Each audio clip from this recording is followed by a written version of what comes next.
So a question I got asked this week is it true that we should be strengthening tight muscles?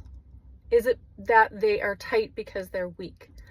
And so my answer to a lot of the questions that I get at my clinic, the answer I give is that most things are true, but not all of the time.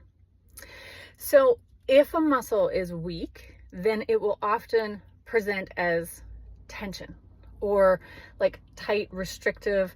After a workout, when you stretch it, it doesn't necessarily like stretch out very well, things like that. So sometimes you'll see online, there'll be sort of like, stop using your foam roller, lacrosse balls are no good, you just need to get to the gym and strengthen.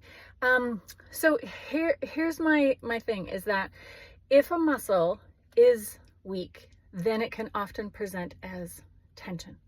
So if you just go and strengthen that muscle, then it might improve its strength and then it'll stop being tight. So that's true in some cases. But if a muscle is tight, that doesn't automatically mean that it's weak. If a muscle is tight and holding too much resting tension, it's trying to tell you something. So yes, it could be that it itself is weak, and in order to generate power, it's holding too much resting tension to try to like give itself a head start. So in that case, yes, strengthening that muscle can reverse that tendency so that the muscle is not holding tension at rest.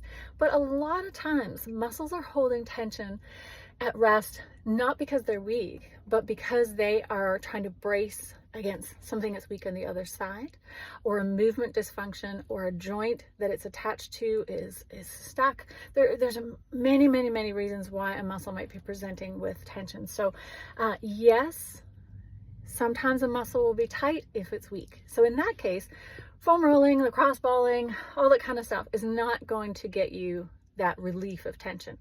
You would have to add strengthening to that. So the key is to figure out, with help sometimes, is this muscle weak and is that why it's tight?